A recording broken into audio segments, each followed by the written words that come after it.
হরে কৃষ্ণ হরে কৃষ্ণ। বাবা বাবা, চলো না মাসির বাড়ি যাই। জগন্নাথ ঠাকুর তার ভাই বোনকে সঙ্গে নিয়ে কেমন প্রতি বছর মাসির বাড়ি যায়। আমাদের তুমি মাসির বাড়ি যেতে দাও না কেন বাবা? মাসির বাড়ি যাবে? যেতে হবে না মাসির বাড়ি। আর কেন মাসির বাড়ি যাই না তোর মাকে জিজ্ঞাসা কর, উত্তর পাবি। মাসির বাড়ি যাবে? মা মা, বাবা তোমাকে তোমার বাপের বাড়ি আর আমাকে আমার মাসির বাড়ি যেতে দেয় না কেন মা? এমনকি বাবাও কোনোদিন শ্বশুর বাড়ি যায় না। মা, বাবাকে বলো না গো মা, মাসির বাড়ি যাব। দেখো জগন্নাথ ঠাকুর কেমন প্রতি বছর মাসের বাড়ি যায়, এক সপ্তাহ ধরে থাকে। না রে মা, তোদের মাসির বাড়ি যেতে নেই। কেন মা? আমার বন্ধু বান্ধবীরা সৌমি, শ্রেয়া, অর্ঘ্য সবাই মাসির বাড়ি যায়। এক সপ্তাহ ধরে কি মজা করে রথের মেলায় রথ দেখে, আবার উল্টো রথে বাড়ি ফেরে। আমাদের কেন মাসির বাড়ি যেতে নেই মা? ও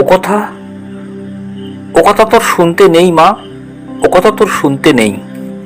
আজ তোমাকে বলতেই হবে মা, নইলে আমি ভাতও খাবো না আর তোমাদের কোনো কথাই শুনবো না। সবাই মাসির বাড়ি যায়, আমাদের কেন মাসির বাড়ি যেতে নেই? বলো বলো না মা, বলো না মা, বলো। শোন তবে, আমার বাবা খুব গরিব ছিলেন। আমাদের বিয়েতে একটা মোটর সাইকেল যৌতুক দেবেন বলেছিলেন, কিন্তু বিয়ের পরেও অনেক চেষ্টা করে আমার বাবা তা দিতে পারেনি। সেই অপরাধে তোর বাবা তোকে মাসির বাড়ি যেতে দেয় না। আর আমি আমার বিয়ের এত বছর পরেও আমার বাবা মার মুখ আমি আজও দেখতে পাইনি রে মা, আজও দেখতে পাইনি। তুমি মন খারাপ করো না মা, তুমি কেঁদো না। তুমি দাঁড়াও, বাড়ির দিকে যাও, আমি বাবার কাছ থেকে আসছি। বাবা, মার মুখে শুনলাম দাদু তোমাকে মোটর সাইকেল দিতে পারেনি বলে তুমি মাকে দাদুর বাড়ি যেতে দাও না, আর আমাকেও আমার মাসির বাড়ি যেতে দাও না। ঠিকই শুনেছিস, যা যা এখান থেকে ভাগ। এমনিতেই আজ সারাদিন আমি কাজ জোগাড় করতে পারিনি, আমার মাথাটা গরম। ভাগ এখান থেকে বলছি, নাহলে মাথা গরম হলে কিন্তু। যা। মাথা গরম করো না বাবা, রাগ করো না। আচ্ছা বাবা, আমরা খুব গরিব তাই না? তুমি না খাটলে আমাদের খাওয়া জোটে না। গরিব নয় তো কি, আমরা বড় লোক, আমরা গরিব। আচ্ছা বাবা, আমি বড় হলে আমাকেও তো একদিন তুমি বিয়ে দেবে তাই না? সে যখন দেব তখন দেব, সে কথা তখন ভাববো। তখন আমার সাথে যার বিয়ে হবে, মানে যে তোমার জামাই হবে, সে যদি ঠিক তোমার মতোই তোমার কাছে একটা মোটর সাইকেল দাবি করে বসে, তুমি তাকে দিতে পারবে তো বাবা? মামুনি, কি বলছিস তুই? ঠিকই বলছি বাবা।